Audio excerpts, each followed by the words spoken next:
Hello everyone. तो पिछले episode में हमने देखा था कि शोकुइन कैंपलेट को जान से मार देता है, मगर मिस्टर ली की बहुत ही ज्यादा घायल होने के कारण वो उन्हें जान से नहीं बचा पाता है। शोकुइन उस शहर को छोड़ के चला जाता है और मिस्टर ली को आखिरी अलविदा देता है। अब आगे एपिसोड की शुरुआत में हमें दिखाया जाता है वज्रा सेक्ट को, जहाँ पे वज्रा सेक्ट का लीडर बोल रहा होता है दो एल्डर्स को, एल्डर चैन को और एल्डर ली को, जो कि क्विंक इनिशिएशन के लेवल 9 पर होते हैं। वो बोलता है कि मुझे उस बच्चे का सर 24 घंटे के अंदर अंदर चाहिए, तुम्हें उसे जल्दी से जल्दी मारना पड़ेगा। मगर अचानक से वहीं पर बहुत ही ज्यादा टेरिफाइंग ऑरा दिखाई देता है और वहां पर सारे लोग काफी ज्यादा ही डरे हुए दिखाई देते। वो ऑरा सेक्ट के ग्रैंड मास्टर का होता है। सेक्ट लीडर उन्हें ग्रीट करने के लिए जाता है और फिर ग्रैंड मास्टर लीडर के तख्त पर बैठ जाता है और बोलता है कि तुम्हें क्या लगा मुझे पता नहीं चलेगा कि सेक्ट में क्या चल रहा है। सेक्ट लीडर उनसे माफी मांगते हुए कहता है कि हम उस बच्चे को जान से मार देंगे। ग्रैंड मास्टर बोलता है कि तुम लोग अभी तक उस बच्चे को नहीं मार पाए, उसने हमारे दो एल्डर्स को अभी मार दिया है। फिर ग्रैंड मास्टर उन दोनों को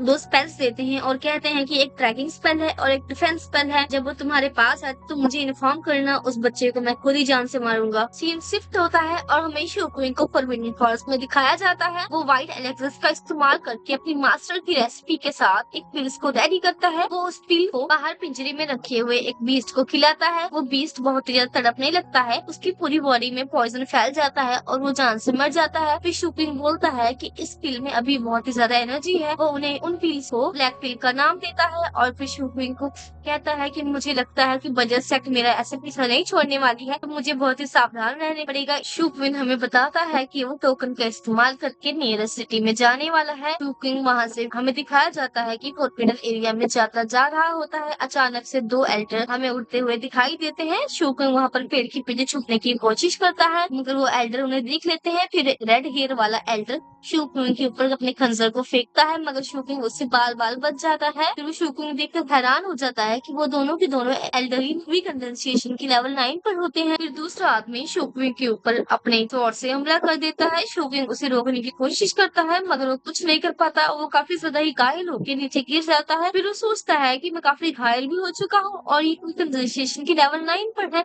तो मैं इनसे नहीं जीत सकता। फिर वो अपने हाथ में दो पिल्स को लेता है, जो ब्लैक पिल्स उसने अभी बनाई थी, वो उसको उन एल्डर्स की ऊपर फेंक देता है। वो एल्डर उस पिल को अपने दोनों उंगलियों से पकड़ के कहता है कि ये बच्चों वाले तरीके मेरे ऊपर काम नहीं आएंगे, इससे अच्छा है कि तुम अपनी हार मान लो। मगर वो एल्डर जैसे ही देखता है वहाँ पर वो पिल्स पड़ जाती हैं और फिर हमें दिखाया जाता है कि वहाँ पर काफी सारा ही पॉइजन फैल जाता है।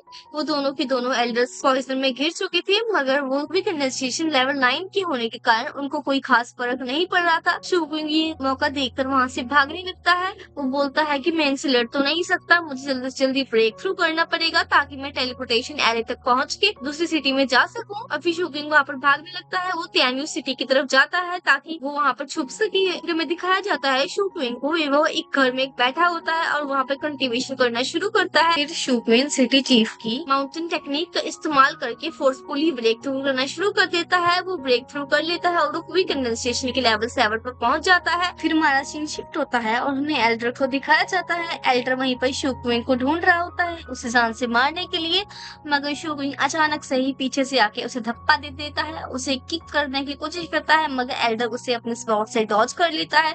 फिर वो दोनों फाइट करना शुरू करते हैं, मगर वो शोकुइन के ऊपर काफी भारी पड़ रहा होता है। शोकुइन का खंजर जमीन पर जाके गिर जाता है और फिर शोकुइन उससे हाथों से फाइट करने लगता है। वो काफी स्ट्रगल कर रहा होता है, मगर वो फिर उस एल्डर के हाथ पे किक करता है, जिसके कारण उसकी स्पॉट भी जमीन पे गिर जाती है। फिर वो दोनों हाथों से कॉन्टैक्ट करना शुरू कर देते हैं। एल्डर काफी ज्यादा ही स्ट्रगल कर रहा होता है। इसमें अचानक से शोकुइन एल्डर को जमीन पर गिरा के अपने खंजर को हाथ में लेकर एल्डर को जान से मार देता है। फिर शोकुइन वहीं पर पड़ा हुआ फ्लाइंग लिस्ट रख लेता है अपने पास। फिर वहाँ पर ग्रैंड मास्टर आ जाते हैं। ग्रैंड मास्टर काफी ज्यादा गुस्से में दिखाई दे रहे होते हैं। वो शोकुइन को जान से मारने के लिए पूरे के पूरे तैयार होते हैं। ग्रैंड मास्टर ने अपने पीछे अपने अवतार को अनलिश कर लिया था। वो काफी ज्यादा ही हॉरिफाइंग लग रहा था। शोकुइन ये देखकर सोचता है कि वो एल्डर को इस वक्त हरा नहीं सकता, तो वो वहाँ से भागने की तैयारी शुरू कर देता है। वो वहाँ से भागने लगता है, मगर एल्डर उसे देख लेते हैं और फिर एल्डर उसको पकड़ने के लिए वहाँ पे एक जिंग जंग आर्ट का यूज करते हैं, जिसके कारण वहाँ पर बहुत सारी बेल्स अपीयर हो जाती हैं। वो सभी की सभी बेल्स शोकुइन के ऊपर गिरने लगती हैं। हैं उसे वहाँ पर ट्रैप करने के लिए, मगर शोकिंग उन सबसे बच के भागने लगता है। अचानक से हमें दिखाया जाता है कि ग्रैंड मास्टर काफ़ी ज़्यादा गुस्सा हो जाता है और वो फिर एक हैंड को अपीयर करता है, अपनी पावर्स का इस्तेमाल करके एक हैंड को अपीयर करता है, जिसके कारण वो शोकिंग पर पूरा का पूरा वार करने लगता है, मगर शोकिंग उसे अपनी खंजर से रोकने की कोशिश करता है, मगर वो बहुत ही ज़्यादा पावरफुल होने के कारण वो उसे नहीं रोक पाता है। वो शोकिंग को मसलने ही वाला होता है, शोकिंग वहाँ से बच जाता है और फिर शोकिंग अपने 2 ब्लैक पिल्स का यूज़ करके ग्रैंड मास्टर के ऊपर फेंकता है, जिसके कारण वहाँ पे बहुत सारे मॉन्स्टर्स आ जाते हैं। ये मौका देखकर शोकिंग वहाँ से भागना शुरू कर देता है, मगर वो लाल बालों वाला एल्डर वहाँ पर शोकिंग को मारने के लिए फिर से उसके पीछे लग जाता है। फिर हमें दिखाया जाता है कि अचानक से वहाँ पर एक बहुत ही बड़ा फीमेल मॉन्स्टर अपीयर हो जाती है। वो काफी ज्यादा ही डरावनी लग रही होती है। वो उस लाल बालों वाले एल्डर के पीछे से आती है। जैसे ही वो वहाँ पर पहुंचती है, वो एल्डर पूरा का पूरा फ्रीज हो जाता है।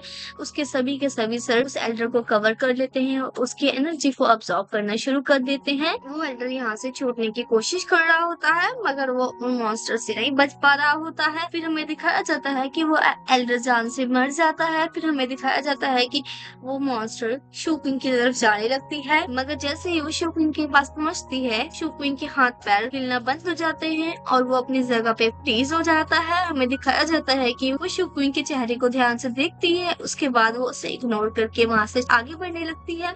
फिर हमें दिखाया जाता है कि वो ग्रैंड मास्टर जब वहां पर पहुंचता है तो दिखाया जाता है कि वो मॉन्स्टर सीधा का सीधा ग्रैंड मास्टर के ऊपर जाकर अटैक करना शुरू कर देती है। फिर शोकिंग ये देखकर काफी ज्यादा ही हैरान दिखाई देता है, मगर जैसे ही उन मॉन्स्टर के काफी सरों में से एक सर पीछे को चेहरा करता है, उसे पता लगता है कि ये तो वो न्यू सिटी के विलेज के लोग थे जिनको शुकुई ने जलाया था, उनको आत्मा को शांति देने के लिए। फिर हमें शुकुई का फ्लैशबैक दिखाया जाता है, जो कि याद करता है कि उसे मिस्टर ली ने कहा था कि जब मैंने तुम्हें उन लाशों को जलाते हुए देखा तो मुझे ऐसा लगा कि इस बेरहम और अंधेरी दुनिया में तुम एक रोशनी की तरह हो। ये सब सोचते हुए शुकुई सोचता है कि आखिर इसे ही हम कर्मा कहते हैं। फिर शुकुई उस मॉन्स्टर को शुक्रिया बोलते हुए वहाँ से फ्लाइंग क्लिस्म का यूज करके वहाँ से चला जाता है। वो जाके वज्र सेक्टर के पास पहुँच जाता है। फिर हमें दिखाया जाता है कि शुकुई वज्र सेक्टर पहुँचने के बाद वहाँ पर एल्डर्स को देखता है, जो कि बात कर रहे होते हैं कि ग्रैंड मास्टर और दोनों एल्डर उस बच्चे को आराम से संभाल लेंगे, उसे जान से मार देंगे, मगर शुकुई उन्हें इग्नोर करता हुआ दिखाया जाता है कि शुकुई चुपके चुपके से वहाँ के ट्रेजर पेवेलियन में चला जाता है। शुकुई वहाँ के ट्रेजर पेवेलियन में जाने के बाद देखता है कि क्या उसके काम की कोई चीज है। वो अपनी जरूरत की चीजों को लेके जाने के बाद वहाँ पर पूरे के पूरे ट्रेजर हॉल में से आग लगा देता है, जिसके कारण उनका पूरा का पूरा ट्रेजर हॉल जलने लगता है। हमें दिखाया जाता है कि वज्र सेक्ट के लोग बाहर आ जाते हैं। वो देख के हैरान हो जाते हैं कि पूरी हमारी सेक्ट जलने लगी है। शोकिंग कहता है कि अब हमारा हिसाब बराबर होने वाला है। शोकिंग वहाँ पर खड़ा आसमान में फ्लोट करते हुए सबके सामने दिखाई देता है। ये देखकर सभी के लोग गुस्से में आ जाते हैं।